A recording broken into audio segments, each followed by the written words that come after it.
Hi, my name is Shannon Jurca. I am an engineer with the Research and Development Group here at NSG. I work in the Thin Films Technology Group, and we work on coatings that are deposited onto the glass, and that'll give the glass properties than it otherwise would have. I want to talk to you today about NSG TEC glass, and that is spelled TEC, and it stands for Transparent Electrically Conductive Coated Glass. So when we're talking about glass, what we're really interested in is the behavior of light. So most of us know glass as a substance that lets light through. So glass, because we can see through it, it's letting a lot of the visible light through, so it's transmitting it. Substances can also reflect glass reflect light or absorb it. And different substrates will interact with light differently. And here's another example of how light can interact interestingly with different material. When we're talking about thin films, so this bubble is an example of thin films, what is really of interest to us is when light comes to an interface, so that's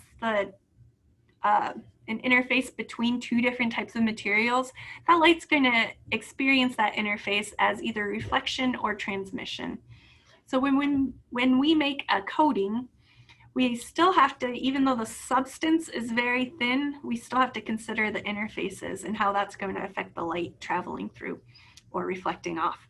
And we make coatings that are more than one type of material. So if we're talking about a coating that has 3 different types of material, we're talking about a lot more interfaces that need to be managed. And how that light reflects off can change the color and other properties of what's occurring at those interfaces. So those are things we need to consider when we're developing coatings to deposit on glass, because we still want people to be able to see through it and for the glass to be visually appealing while it's doing these other jobs that the coating is meant to do. So what is a thin film? A thin film's a layer of material ranging in thickness from a nanometer to several microns. So if you think of a human hair or a single coat of paint, that's about 100 microns thick. So we're talking about very thin material here. Coatings can be deposited on glass for a few different ways: through CVD, which is chemical vapor deposition, sputtering, or wet chemistry. Here in North America, NSG does primarily just the chemical vapor deposition method of depositing. These coatings were originally designed to take advantage of the material's refractive index to achieve the desired optics.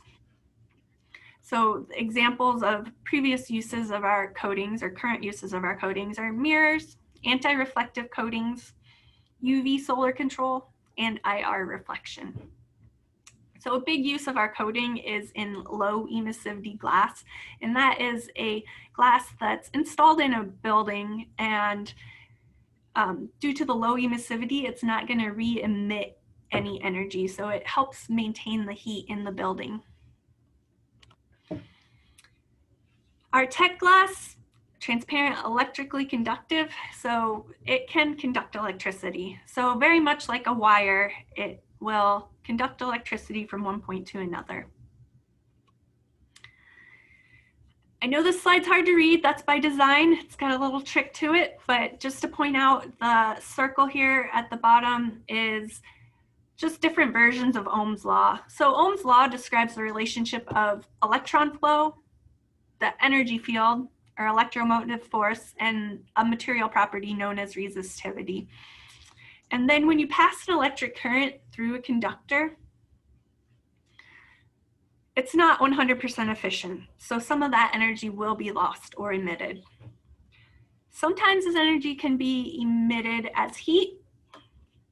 So you can see the condensation looking picture went away. So one way our glass is utilized is to pass electric current through it, allowing the glass to heat up slightly and preventing condensation. So you'll see this application when you go to a supermarket and in the freezer aisle where all the glass, you can see through it, no condensation when you open and close the door.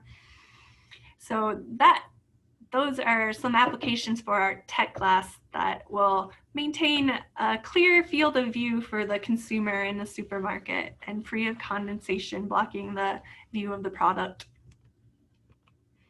Another application is electrochromic windows. So our coating is not actually electrochromic, but an electrochromic coating can be deposited on our tech glass, and the tech glass is then the method of electric delivery to the electrochromic coating. So as you watch this short clip, you can see that this type of coating can be used to darken a window. So instead of just having one set tint to the glass, it can change. So that can be used to, as the sun gets brighter throughout the day, you can darken the window. Here's another example, LED embedded glass. So this picture is meant to show you an array of LEDs. And the purpose of this picture is to show the array of wires needed to get electricity to those LEDs, so to power those LEDs.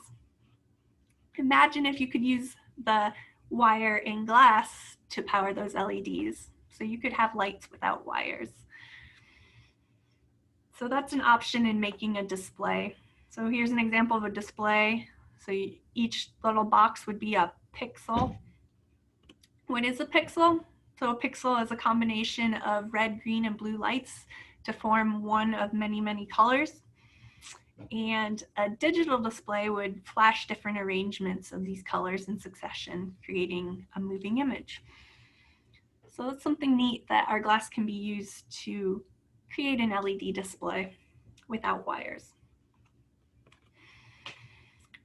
So what's next? What things haven't we thought of to use our coatings for? And that's part of the purpose of this Momentum Intersection project, is to get our glass and products out there to creative people who might think of a different way to use it. So whether it's, these are just some ideas thrown out there. Thermochromic paint, if you can selectively heat certain areas of the glass. So if you wanted to make a interesting paint design with thermochromic paint, you could. Controlled condensation, again, we have the ability to laser etch our glass. So if it's laser etched, you can control which areas of the coating are going to heat up and actually pass current through.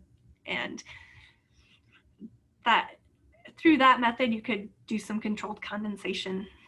Or ferromagnetic fluid is another interesting idea. I don't know if it would work, but we're just brainstorming ideas out there, and that could be utilizing the electric field of any current pass through. So again, it's up to you guys to think of something creative to do with our glass, and we're here to support you. So if there's any questions or comments about our tech glass or how we could make it work in your application, please feel free to email me or contact me. Again, my name is Shannon Jurca, and we will hopefully figure out a way to make our glass work for whatever application you'd like to use it for. Okay, thank you.